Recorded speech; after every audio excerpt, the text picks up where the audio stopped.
وہ بھی اس صندوق سے نکل کر اپنے کمرے کے اندر جاتا اس سے پہلے اسے شاہی خزانے میں کوئی داخل ہوتا ہوا نظر آیا۔ وزیر مزید محتاط ہو کر اس صندوق میں اچھے سے چھپ گیا اور اس صندوق کی جڑیوں میں سے غور سے دیکھنے لگا کہ آخر وہ شخص کون ہے جو یہ کام کرتا ہے۔ وزیر کو سامنے موجود اس شخص کا صاف چہرہ نظر نہیں آ رہا تھا کیونکہ اس نے خود کو کالی چادر سے ڈھانپا ہوا تھا۔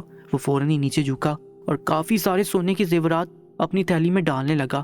وہ جیسے ہی پلٹا تو اس کی چادر کا ایک کونا سونے کے ہار سے اٹک گیا تھا، جس کی وجہ سے وہ چادر اس کے چہرے سے ہی ڈلک گئی تھی۔ اور یہ منظر دیکھ کر وزیر کی چیخ نکلتے نکلتے رہ گئی تھی، کیونکہ سامنے جو شخص تھا انہوں نے تصور بھی نہیں کیا تھا کہ وہ یہاں پر ہو سکتا ہے اور وہ شخص شاہی خزانے کی چوری کر سکتا ہے۔ یہ بات سوچ کر وہ حیران ہو گئے تھے۔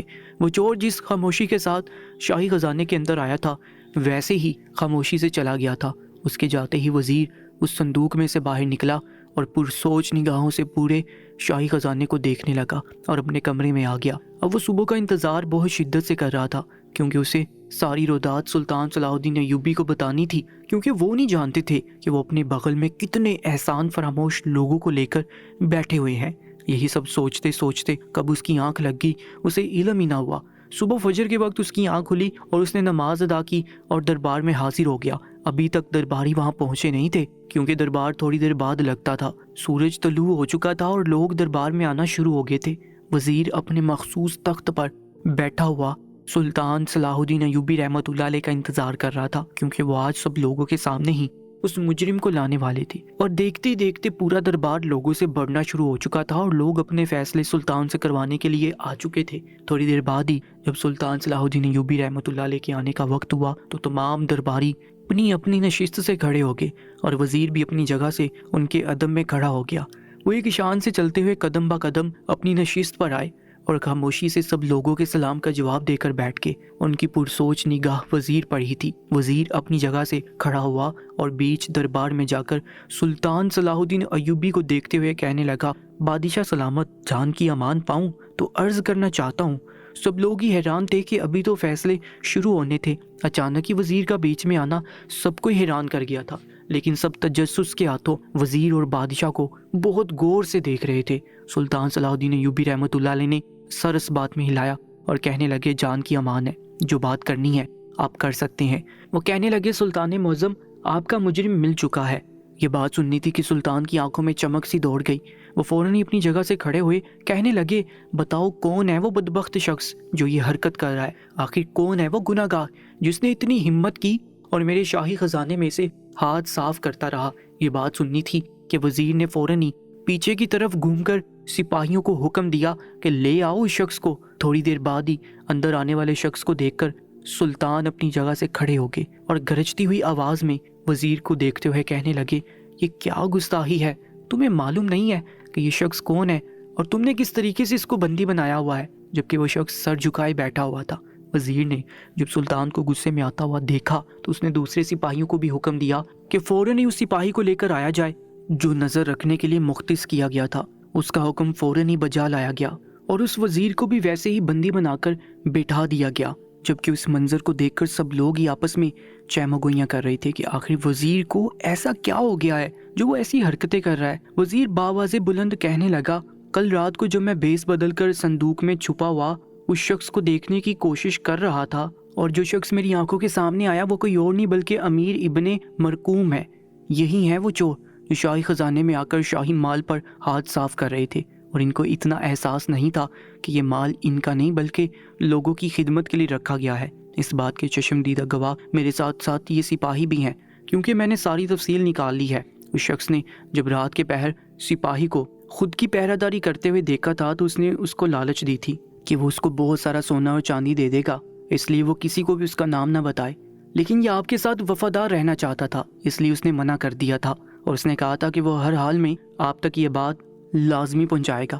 لیکن امیر ابن مرقوم نے اس سپاہی کو دھمکی دی تھی کہ اگر وہ آپ تک کوئی بھی بات پہنچائے گا یا پھر کوئی بھی راز آپ پر افشا کرے گا یا اس کا نام بھی لے گا تو وہ اس کو ایک پل لگائے گا اور ختم کر دے گا، سب لوگوں کے سامنے اس کو بہت بدنام کرے گا اور سب لوگوں کو ہی اس کی بات پر یقین کرنا پڑے گا کیونکہ وہ ایک شاہی خاندان سے تعلق رکھتا ہے۔